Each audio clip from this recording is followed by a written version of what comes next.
3절입니다.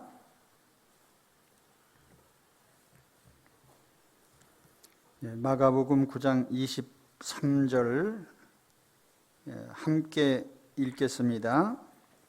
예수께서 이르시되 할 수 있거든이 무슨 말이냐? 믿는 자에게는 능히 하지 못할 일이 없느니라 하시니. 아멘.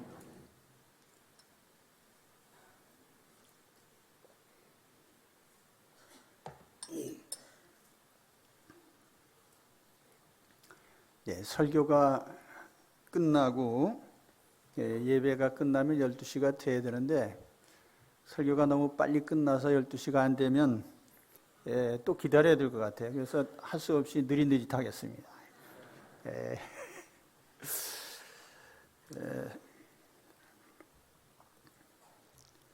주를 믿는 사람은 모든 것이 가능합니다. 2020년에 우리 교회의 표어로 이 말씀을 정했어요. 주를 믿는 사람은 모든 것이 가능합니다. 우리 다 함께 해볼까요? 주를 믿는 사람은 모든 것이 가능합니다. 새로운 한 해에 모든 것이 가능합니다. 그래서 새로운 일에 믿음으로 도전하는 한 해가 되시기 바랍니다. 자, 오늘 제자들은 매우 힘든 문제에 직면했습니다. 예수님이 변화산에서 내려오셨을 때 제자들은 아주 힘든 곤경에 처해 있었어요. 18절 말씀에 보면은 귀신이 어디서든지 그를 잡으면 거꾸러져 거품을 흘리며 이를 갈며 그리고 파리해져 가는지라 내가 선생님의 제자들에게 내쫓아달라 하였으나 그들이 능히 하지 못하더이다. 변화산 위에 있었던 영광스러운 장면과 이 변화산 아래에서 일어난 비참한 현장이 극명하게 대조되는 그런 장면이죠. 산 꼭대기에서는 어떤 일이 있었죠? 이 마가복음 9장 초반에 보면은 예수님께서 베드로와 야고보와 요한을 데리시고 산 꼭대기에 올라가셨는데 기도하는 중에 굉장히 영광스러운 장면이 나타났어요. 예수님께서 얼굴이 해같이 변하고 광채가 나시면서 거기에 또 보니까 엘리야도 있고 모세도 있고 이렇게 아주 소중한 성경의 역사적으로 가장 소중한 인물들이 거기에 나타나서 서로 대화를 나누고 있는 거예요. 그래서 4절에 보면 이 엘리야가 모세와 함께 그들에게 나타나 예수와 더불어 말하거늘. 그래서 대개 주석가들은 그렇게 해석을 해요. 모세는 시내산에서 율법을 받은 사람이에요. 그래서 율법을 대표하는 인물이죠. 또 엘리야는 성령의 권능으로 모든 우상 선지자를 제압한 그런 선지자예요. 그래서 어떤 측면에서 보면은 성령의 특별한 역사를 의미하기도 합니다. 그리고 여기에 예수님의 십자가에서 모든 죄인들의 죄를 대신 지실 예수님이 함께 대화를 나누셨다. 아마 죄인들의 구원 역사에 대해서 예수님께서 십자가에서 죽으실 일에 대해서 서로 의논하지 않았나 그런 추측들을 해봐요. 어쨌든 그 산 위에서 장면은 영광스러운 장면이에요.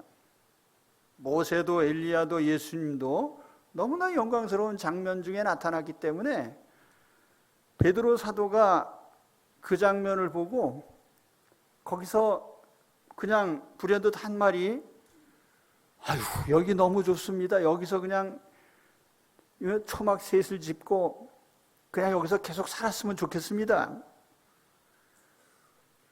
근데 6절에 보면은 이는 그들이 몹시 무서워함으로 그가 무슨 말을 할지 알지 못함이더라. 그 얼떨결에 한 말이에요. 근데 아무튼 너무나 영광스러운 장면이기 때문에 그냥 그 장소를 떠나고 싶지 않은, 이게 뭐냐면 천국의 모습이죠. 천상의 모습.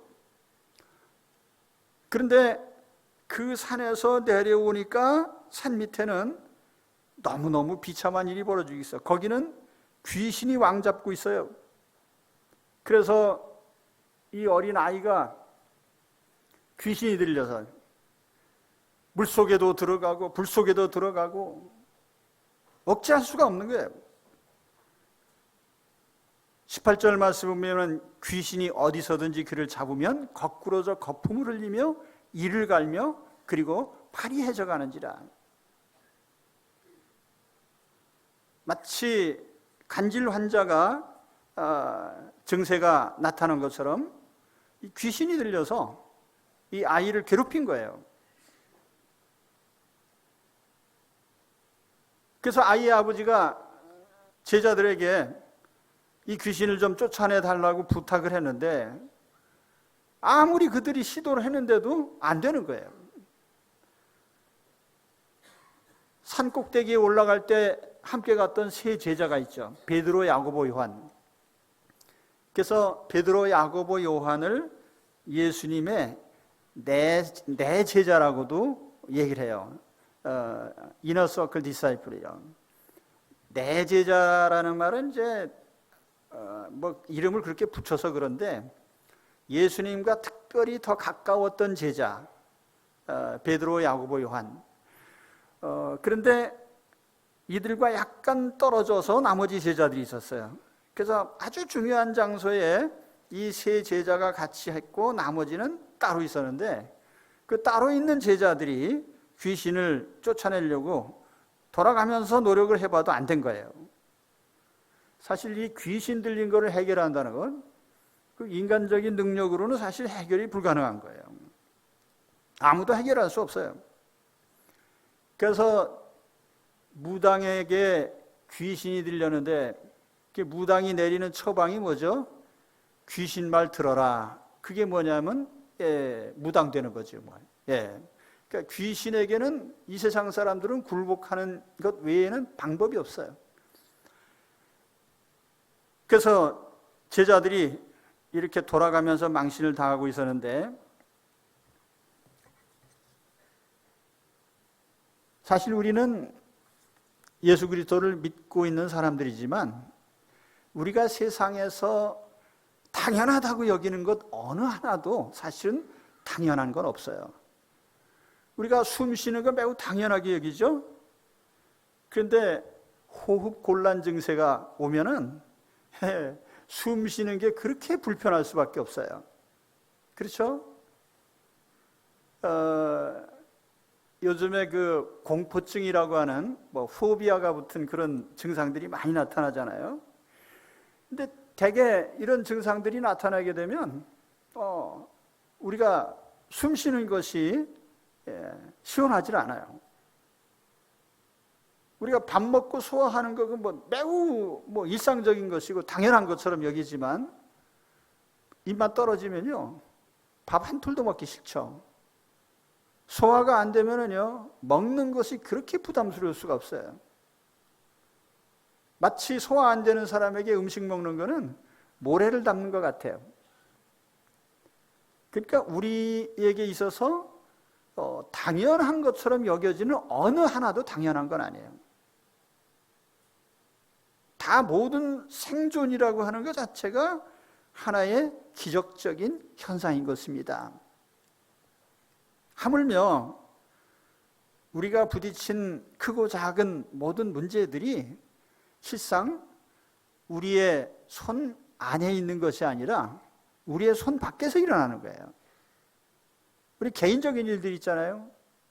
건강 문제라든지 혹은 직업적인 문제라든지 사업하는 사람들은 항상 돈 문제에 직면합니다. 또는 인간관계에 부딪히기도 해요.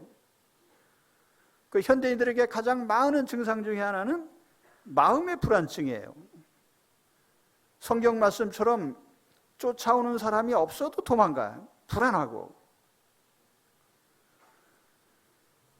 물론 우리가 이 국가 사회적인 일들에선 더 그렇죠. 사실상 인간의 경영 밖에 있다고 봅니다. 저는 이제 그런 기도를 하면서도 늘 그런 생각을 해요. 이것이 우리 손에 있는 것인가? 예를 들면 뭐 국가 안보의 문제, 경제의 문제, 정치적인 문제, 또는 남북 민족의 문제, 이것이 인간의 어떤 능력 안에 있는 것들은 아닌 것 같아요. 한 사람의 생존에서부터 모든 국가적인 사안까지 이것은 우리의 인간이 해결할 수 있는 것들은 아니에요. 오늘 우리 자신을 보세요. 한 해를 마감하면서 내 뜻대로 된 것이 많습니까? 안 된 게 많습니까? 또 어떤 문제를 해결하지 못하고 계속 한 해를 마감하면서 곤란에 직면한 사람들도 있을 거예요. 오늘 내게 해결되지 못한 문제는 무엇입니까?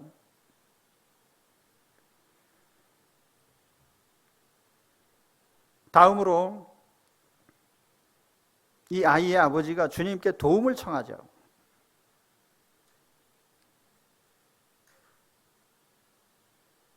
나는 이 아이의 아버지가 예수님께 도움을 청한 장면을 보면서 왜 제자들은 먼저 달려와서 주님께 요청을 하고 문제를 해결하려고 하지 않았을까? 그 상황을 보면은 제자들이 그 얄미운 바리새인들하고 논쟁을 하고 있었어요. 그 바리새인들이 아주 얄밉죠. 무슨 일이 제자들이 일 안 되는 거 좋아가지고 와서 시비 걸어가지고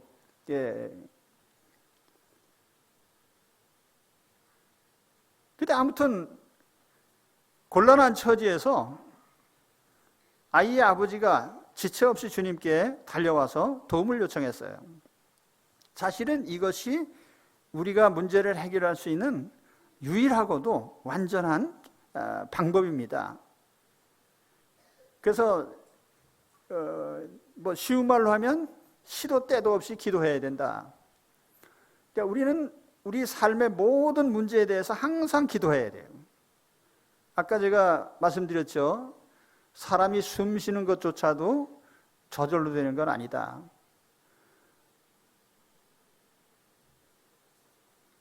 저는 이제 가끔 보면은 코가 막히는데 오른쪽이 안 막히면 왼쪽이 막히고 그대로 막혀요. 양쪽이 다 뚫리는 경우가 별로 없는 것 같아요.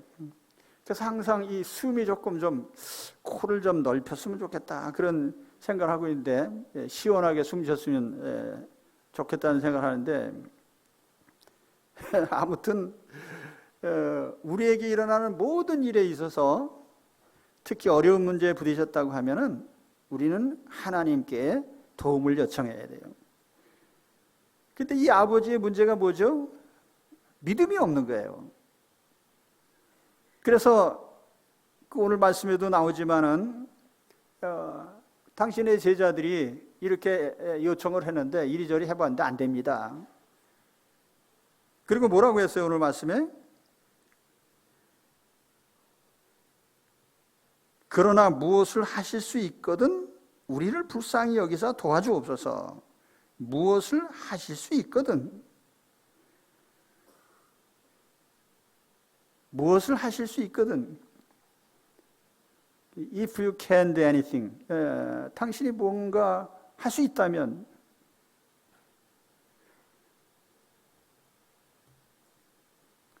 이 사람은 예수님의 능력을 제한적으로 봤어요. 아주 매우 초라한 믿음이죠.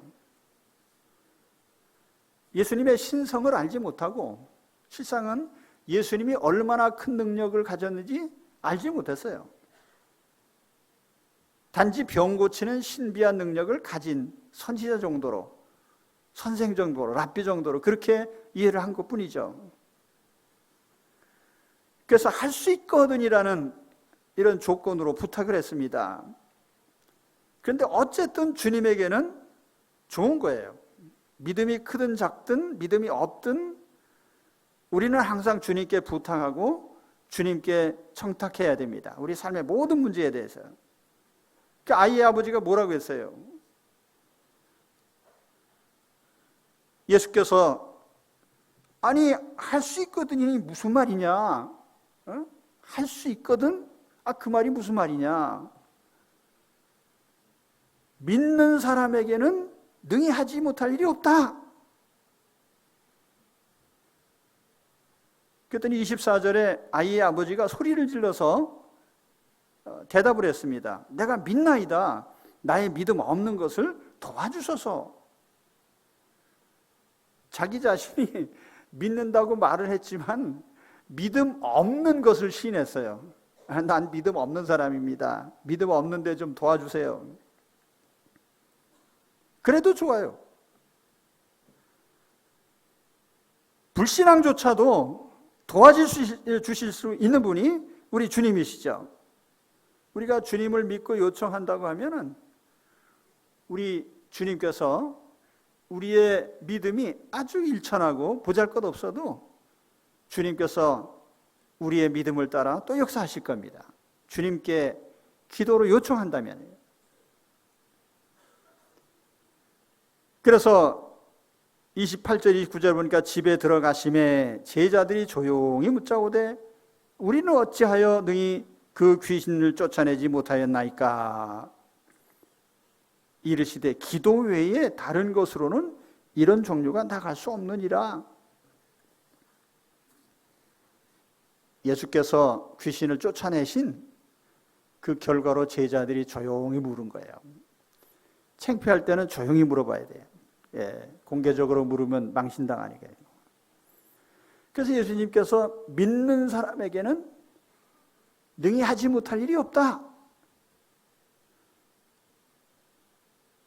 이 문장을 이제 영어 성경에는 이렇게 번역해요. All things are possible. 모든 일이 가능하다. 누구에게? 믿는 그 사람에게. 내가 가능한 것이 아니고 내가 믿는 주님이 가능하십니다. 여기 모든 일이라는 건 뭐 귀신 쫓아내는 일부터 병 고치는 일까지 모든 일이 다 주님에게는 가능해요. 제자들의 잘못은 믿음이 없는 것이었어요. 그러면서 주님이 책망하신 말씀 속에 마가복음 9장 19절에 보면은 대답하여 이르시되 믿음이 없는 세대여 내가 얼마나 너희와 함께 있으며 얼마나 너희에게 참으리요 그를 내게로 데려오라 하시매. 여기 믿음이 없는 세대라는 이 표현 속에는 제자들까지 포함한 거예요. 예수님과 같이 숙식을 같이 하면서 지냈던 그 제자들에게도 예수 그리스도를 올바로 아는 믿음이 없었던 겁니다. 그리고 그들이 능력을 받아서 나가서 마태복음 10장에 보면은 귀신도 쫓아내고 병든 자도 고치고 그렇게 했거든요. 예수님의 이름을 빌려서 했단 말이에요. 그런데 그들은 기계적으로 예수님의 이름을 부르면 그저 쫓겨가는 걸로 알고 있었죠. 예수 그리스도께서 자신들 속에서 역사하시는 것은 그들이 미처 깨닫지 못한 거예요. 그렇기 때문에 우리는 언제 어디서나 오직 예수 그리스도만 믿고 의지해야 돼요. 예수 그리스도를 믿는 믿음이 모든 역사를 일으키는 것이고 귀신을 쫓아내고 병든 자를 고치게 한 것입니다. 오늘 우리는 내 자신을 보지 말고 주님만 바라봐야 돼요. 문제의 해답은 내게 있지 않습니다. 내 자신을 보세요. 내게 뭐가 있는지 아무것도 없어요. 나는 아무것도 없다고요. 예수님께서 나와 함께 하시는 것, 주님이 계실 뿐이죠. 주님이 행하시는 거예요. 그렇기 때문에 오늘 이제 한 해를 마감하면서 어떤 문제 해결하지 못한 것이 있다면 주님께 의지하고 또 주님께 다 맡기시기 바랍니다. 그리고 새해에 다가오는 일도 마찬가지예요. 어떤 목표를 세웠을 때 우리는 오직 주님만 의지하고 모든 일을 시작을 해야 됩니다. 저는 2020년에 도전해 보기를 여러분들에게 요청을 합니다. 2020년에 도전해 봅시다. 자, 내가 하고 싶긴 하지만은 불가능하다고 생각하는 일들이 뭡니까? 또 왜 그런 일들이 불가능하다고 생각하십니까? 나 같은 부족한 사람이 원하는 것이어서?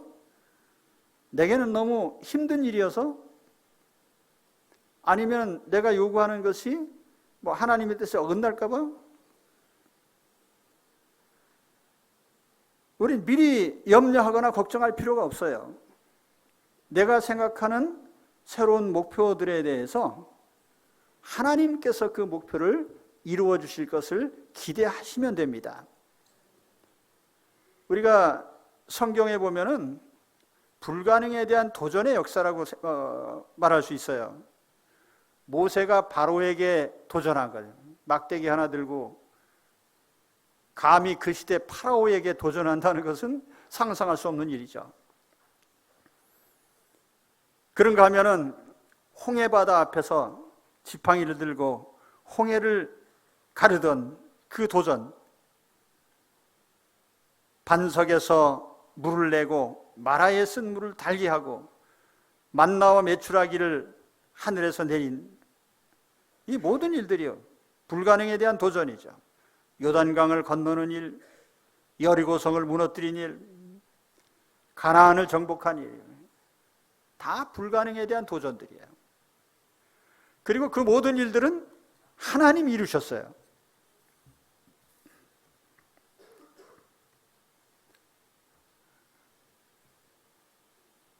새해에 도전의 목표들을 세우시기 바랍니다. 첫째는 다른 사람을 섬기는 봉사의 목표를 좀 세웠으면 좋겠습니다. 교회 안에서 주님을 섬기는 헌신으로부터 시작해서요. 가정 안에서 가족을 섬기는 일, 내가 속한 직장과 사업장에서 어떤 전도적인 목표를 세울 수도 있고, 또 우리가 어떤 다른 섬김의 목표들을 통해서 사람들을 하나님께로 인도할 수도 있습니다. 다른 사람에게 어떻게 하면 유익을 줄까 하는 이 선한 목표들을 세우시기 바랍니다. 둘째는 내 자신을 위한 목표예요. 신앙과 인격을 키우기 위한 목표들, 성경을 읽고 규칙적인 기도 생활을 하고 예배에 참여하는 이런 목표들이 세워져야 돼요.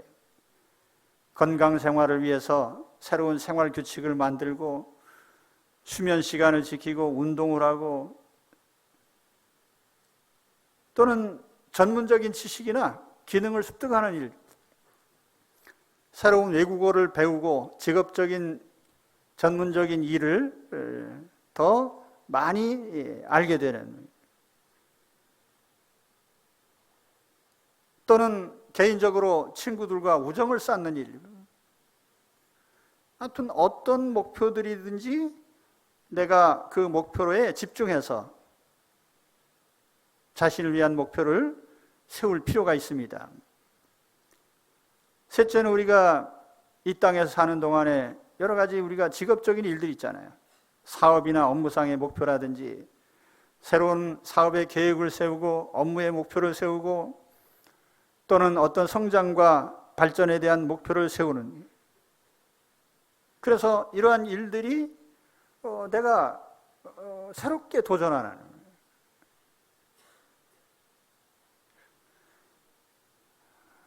저는 이 설교 준비하면서 나는 그러면 새해에 2020년에 딱 한 가지만 목표를 세우라고 하면 어디다 목표를 세울까? 사실 이것저것 다 하다 보면은요, 잡다한 것만 생각이 나가지고 일단 그래도 한 가지만 저는 생각했어요. 2020년에 내가 전하는 메시지를 통해서 그 예배 현장에서 영적인 치유가 일어나고, 그래서 회개하고 예수 믿고 혹은 마음의 병을 고치고 인생길을 바꾸는 이런 결단들이 일어나는, 그래서 내 메시지를 통한 예배 현장에서 항상 생명의 역사가 일어나는 그런 한 해가 됐으면 하고 그런 목표를 세웠어요. 괜찮겠습니까? 예. 전 다른 거 다 없어도 좋습니다. 한 가지. 오늘 우리에게도 새로운 한 해가 주어졌는데 이것저것 다 쫓아가던 하나도 못 쫓아가니까 선명하게 목표를 한 가지씩 세우시기 바랍니다. 내가 한 해에는 무엇을 내가 한번 도전해 볼 것인가. 그리고 분명하게 그 목표를 향해서 도전해 가는 우리 성도 여러분이 되시기를 주의 이름으로 축원합니다. 믿음으로 한 해를 설계하고 주님을 의지하고 기도하고, 그래서 한 해의 마지막이 되면 그때 가서 하나님이 응답해 주셨구나 이렇게 확인할 수 있게 되기를 바랍니다. 기도하겠습니다.